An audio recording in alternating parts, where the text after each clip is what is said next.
说到比特币 ETF 之后的情况，真的是有点意思啊。那 ETF 发布后不久呢，市场上就出现了明显的抛压现象，看来大家想趁机拿走一些利润，整体的热情似乎已经开始削减了一些。但话说回来，这个领域还是挺热闹的，总会有一些大事情正在发生。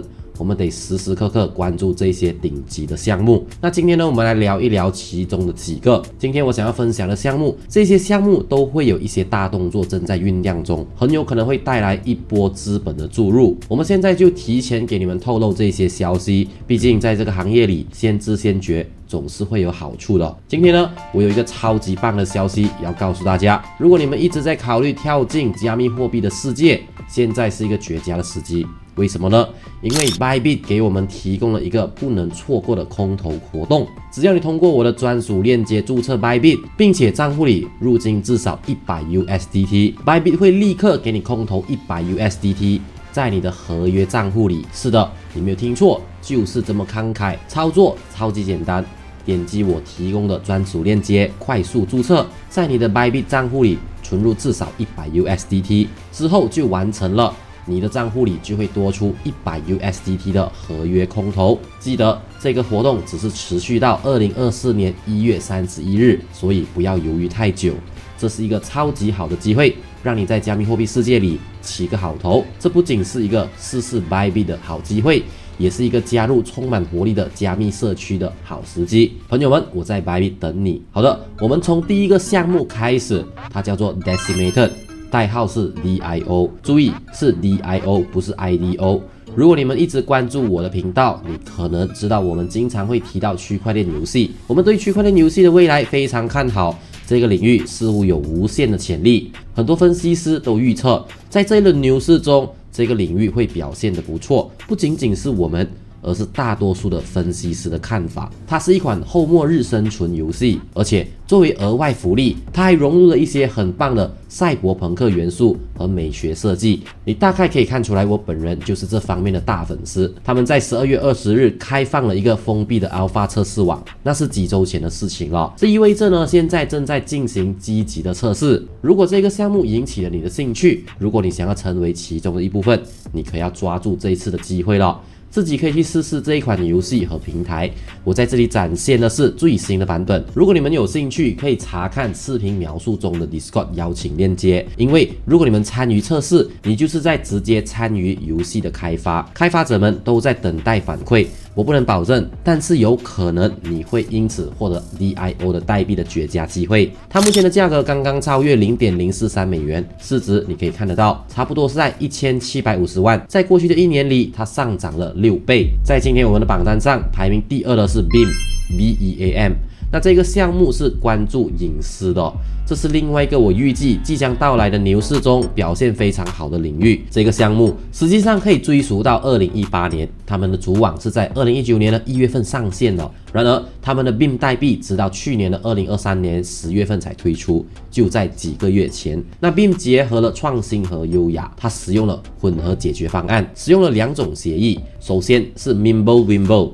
这是一个以隐私为导向的协议。顺便说一下，它还增加了可扩展性。然后 BIM 还使用了第2种协议 Relentless MW， 这是一个币平池，它销毁旧币，并创建一个没有历史或关联链接的新币。所以隐私绝对是一个重点，但平台也对游戏非常感兴趣。除此之外呢，它还将加入 DeFi 领域，这包括一个保密的去中心化交易所，还提供了 NFT 市场。还有 BIM 钱包，这是一个提供隐私和保密选项的钱包。如果隐私对你很重要，你就需要这个钱包。这是一个很棒的钱包。标准的 EVM 钱包无法处理所有保密的交易。随着他们的代币的发布， BIM 似乎已经开始新的篇章。他们以前的代币 Merit Circle或者是 MC 已经迁移到了 BIM， 在过去的30天里，它上涨了大约138%。你可以查看 BIM.MW 以获取更多的信息，包括他们的首页上的发展路线图。现在发生了很多事情，而且他们的管道中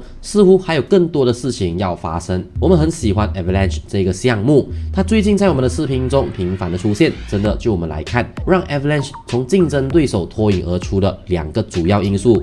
第一就是机构特别对银行的兴趣，二就是区块链游戏。现在我们就聚焦在游戏上。你现在应该知道，游戏领域在牛市中表现会非常的好，我已经说过很多次了，但请允许我再重申这一点。Avalanche 在这个特定的领域非常有竞争力，能成为顶尖的竞争者。他们目前最受欢迎的游戏是 Sharpener， 代号是 SHRAP Sharp。如果你对射击游戏感兴趣，那么这个游戏可能正合你口味。我们在这里讨论的这个类别，这种第一人称射击游戏被称为 FPS， 你可能已经知道了，但以防你不知道，没有关系，不是每一个人都是游戏玩家。但要澄清的是，这不是市值最高的 Avalanche 游戏。但话说如此，它可能是目前最热的游戏。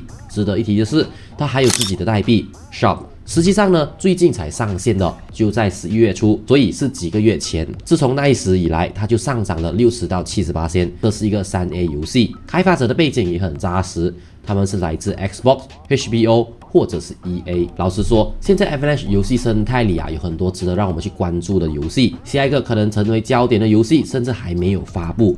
我们最近还介绍过它叫做 Off the Grid。这是一款可以容纳150名玩家的大逃杀风格游戏，提供 PVP 和 PVE 的剧情。在我们今天榜上的第4位就是我们的 Cardano 的 Midnight Network 空投，代号是 DUST。这个项目的重点是数据保护，因为它视隐私为一项基本人权。这个平台为开发者提供了构建数据保护型去中心化应用 dApps 的条件。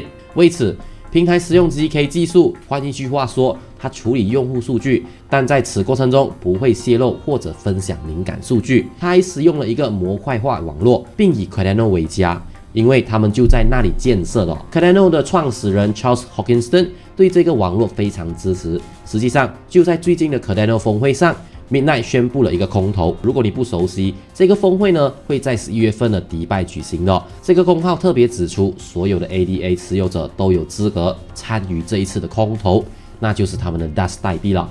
11月13日 ，Midnight 启动了他们的开发者测试网，并在测试 DUST 代币，其中包括未闭屏的代币，也会有一个闭屏的代币。空投的具体日期还没有确认，不过我个人猜测可能会在今年2024年的第1或者第2季度。你可能已经注意到了，自从那一次迪拜的 Cardano 峰会以来，我们在这里看到最近的3个月 ADA 代币显然有强劲的上升趋势。DUST 空投可能会进一步促进 ADA 的增长，所以密切关注 Cardano， 这里可能会有大动作。